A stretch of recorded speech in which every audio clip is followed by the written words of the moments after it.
Your Honor, the state feels that this defendant's sentence should include a term of incarceration in the Ohio State Penitentiary. To not sentence this defendant to prison would critically demean the seriousness of this offense. This defendant was in a position of trust and authority with this victim and with every student at Buchtel High School. I think it's clear from the victim's statement that she is still very young and immature.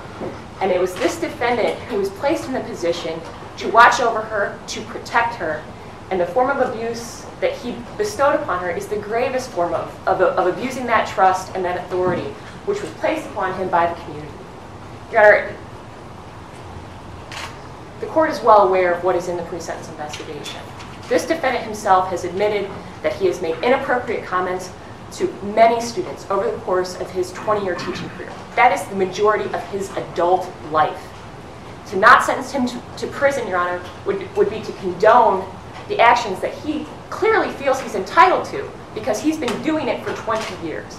Your Honor, the state would just request that this court sentence this defendant to prison. Anything you wish to say, sir? Yes, sir.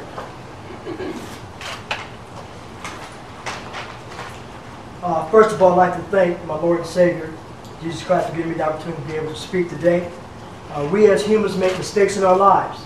I made a very, very poor decision in my life before God, and the result, many people have been hurt.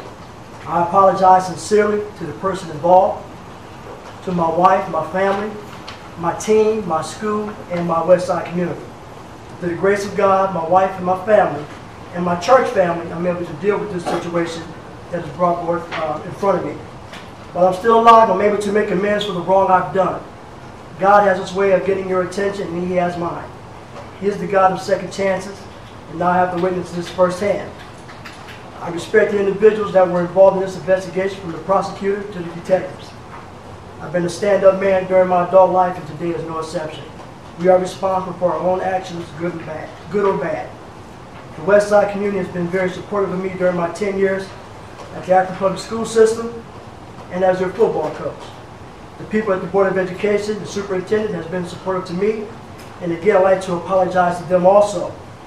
I would like to thank my attorney, Mr. Paul Adamson, for his advice and his wisdom, my wife for her support, my family, and again, I sincerely apologize to the person involved, to her family, and to the court. The court is not here today to impose any form of lecture.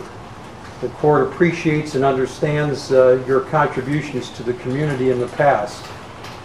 However, today is something more than just the criminal act of sexual battery. Frankly, the greater crime is the breach of public trust, and unfortunately your disregard for the ethics of what I consider one of the highest professions that we have. That's the teaching profession, where we trust folks such as yourself to take care of our children, to be the future leaders of our country. The court believes that not imposing a jail sentence would demean the seriousness not only of the offense, but of the issues that you have involved yourself with. The court at this time, on each of the 2 counts that you entered pleas of guilty to, will impose periods of 2 years of incarceration in the state penal institution. Those 2 charges shall run concurrently and not consecutively. You shall pay the court costs of these proceedings within a matter of 1 year. It's my understanding that there has been an understanding with respect to the sexual registration. Is that correct? That's correct, Your Honor. We've stipulated that this defendant will be a sexually oriented offender. I believe they've executed the form. The form is being prepared by my bailiff at this time, and we will see that that's done. The defendant shall also be subject to a period of 3 years of post-release control. You'll go with the deputies at this time, Mr. Brown. Thank you, Your Honor.